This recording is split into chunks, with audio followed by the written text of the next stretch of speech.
Considering the recent release of Venom The Last Dance and the upcoming release of the Craven solo movie, I thought now would be a good time to discuss Sony's handling of the Spider Man characters and their goal to make a Spider Man cinematic universe. To start off, I wouldn't necessarily say that Sony has been fully horrible with the Spider Man rights. They were behind the development of the Raimi Spider-Man movies with Tobey Maguire, which were excellent for the most part. And despite its flaws, the Amazing Spider-Man movies with Andrew Garfield had their own charm to it. One of their biggest recent successes is the Spider-Verse franchise, led by Miles Morales Spider-Man, that pushed the boundaries of what was possible for an animated superhero movie. Sony has definitely had its bright spots here and there, and that cannot be ignored, but at the same time, it's become increasingly clear in recent times that they are just throwing things at the wall and attempting to make it stick without having any idea about what they are throwing in the first place. It all started when they partnered with the MCU and decided to share Spider Man. This meant that the current Spider Man, Tom Holland, is an MCU character, and while Sony does retain the majority of the control, they cannot simply expand on the franchise without the MCU, unlike the previous Spider Man movies where they were able to do whatever they wanted to do, since all those movies were set in their own Spider Man world without any interference. That's where the problems kind of begin. Sony wants to create a Spider Man cinematic universe, which is not a bad idea by itself, to be honest, but they seem to want to make a Spider Man cinematic universe without Spider Man himself.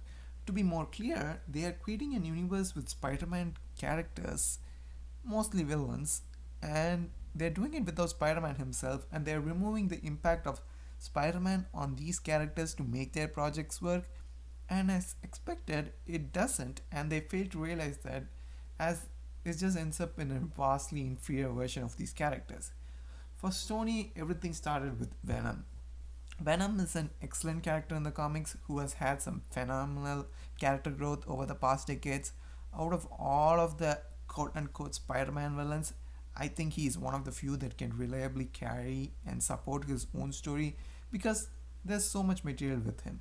So I wasn't really surprised to see Sony start up their experiment with Venom. Venom is kind of popular and well known among the general public, but the problem is Venom's character development occurs after his encounters with Spider Man. Without that crucial relationship, Venom's evolution into an anti hero would not have been possible. Sony decided to remove all of that and introduce Venom in his own movie and repurpose his origin without any involvement with Spider Man. And that really cheapened the character and his stories. It also affected characters like Carnage, who showed up in future movies. Venom didn't even have a signature white symbol. It messed up everything about Venom's character growth and resulted in a vastly inferior version of Venom. But because of Tom Hardy's charm and the general popularity of Venom as a character and the superhero boom that was happening in 2018, the first Venom movie ended up being a huge financial success. Honestly, sometimes I do wish it could have flopped because it would have saved us from a lot of horrible Sony movies. But for better or worse, the movie did not flop. All Sony had to do was introduce Venom in a Spider Man movie and have them battle each other and then spin off Venom into his own solo thing. That would have worked so perfectly. Instead, we got a Venom who ended up being a parody of the character with no inherent purpose for existing or having any solid motivations. The success of the first Venom movie just ended up giving Sony the courage to move forward with their plans, whatever it may be, and that's what started it all. Sony quickly announced a sequel to the movie with Carnage set to appear in it. It made sense. I understand why they did that, especially after the first movie's success and the general popularity of Carnage as a villain. But what I still do not understand is their decision to suddenly announce and make a Morbius movie. Morbius is a C-list Spidey villain at best. He's a decent antagonist, but he's not really a major villain with a compelling backstory, and it was just baffling to see Sony willingly announce an entire solo movie project for the character. The movie was trolled right from its announcement, and the trolling never stopped. Throughout the development of the movie, and especially around the release of the movie, Morbius was brutally trolled on the internet, and it ended up being a flop at the box office. and the reviews weren't exactly great either. But even before the Morbius flop, Sony had already made big plans. They announced solo movies for Madam Web and Craven the Hunter. Again, decent allies and villains for Spider Man, but I won't exactly say these are characters who are compelling enough to lead their own stories, nor would I consider them getting their own solo projects entirely necessary. But hey, that's what Sony wanted to do, and that's exactly what they're doing. Honestly, for me, the most egregious announcement was the El Muerto solo movie announcement. A Spider Man villain who had shown up for a grand total of 2 issues in entire history. I have no idea how that ever became a thing, but at this point, it seems like that movie is not going to be made, and I'm sure everybody was relieved upon hearing that. It's unclear what their goal is with these movies and projects other than to make a quick buck by using characters related to one of the world's most famous superheroes, but it's just having the opposite effect and it's just cheapening the characters instead. The thing is, I don't even mind them trying to do solo projects with different Spider Man characters other than Peter Parker. But what I don't understand is their decision to do it with random villains instead of the multiple Spider Man related heroes they have the rights to. These are characters that are actually beloved and enjoyed by fans. It's just kind of disappointing that we have all these amazing Spider Man related characters, most of whom can actually exist without the involvement of Peter Parker. And they deserve their time in the spotlight and they're just being wasted like this. Characters like Miles Morales, Spider Man 2099, Mayday Parker Spider Girl, and Spider Gwen have so much source material and they could do extremely well if they get their own solo projects. This would allow fans to see characters who can stand on their own without Peter Parker and some other beloved Spider Man characters, and it also allows Sony to do their own thing without having to depend on the MCU. Instead, we're just getting solo projects for Spider Man villains, villains who are probably never going to actually fight Spider Man.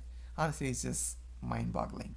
Now, to be fair, there were reports that Sony was trying to do projects for some of Spider Man's supporting characters, but for some reason, none of them never actually ended up happening.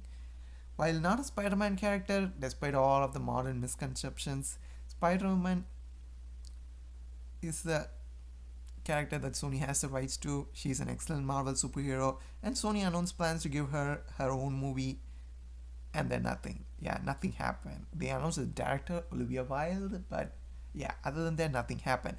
I don't think the movies has moved forward in a long time, and I honestly don't think it will. And for the longest time, there were a lot of rumors about a Silver Sable and Black Cat movie. I have no idea why they decided to make those two into a pair, other than the fact that they have platinum hair or something. Especially because they had barely know each other in the comics. Anyway, that movie was rumored for a long time, and then they announced that it was going to be a TV show, and then nothing. And yeah, I don't think that's happening anytime soon. Speaking of TV shows, they were going to make a Silk TV show. Not the first choice I'd have gone with, but Silk is kind of cool, and I was excited to see how they would do it. The project went into development hell, and then reports came out that they wanted to make it more skewed towards males, and for some reason they wanted it to focus less on Silk despite it being an actual Silk solo project. None of it made any sense and it was eventually cancelled, so that's also probably not happening. The only other TV show that they're currently making is the Spider-Man Noir show. I like Spider-Man Noir and I think he's a cool Spidey variant, but I'm not sure why they decided to go with him instead of the other more popular Spidey variants. If I had to guess, I would say it's probably because the Spider-Man Noir had a Noir theme and the 1930s setting allows them to do a low budget TV show without putting a lot of money into it. So far, the only actual quote unquote heroic supporting character that they have given their own project to is Madam Web, and I have no idea how they landed on her. She's such a weird choice for a solo project, and prioritizing her was so many other deserving characters was such a weird choice. I don't think anybody was ever clamoring for a Madam Web origin story, but hey, we got it. Honestly, if I was Sony, I would completely change my approach and focus on building a Spider-Man franchise with actual Spider-Man characters who can stand on their own without Peter Parker since he's all caught up in the MCU.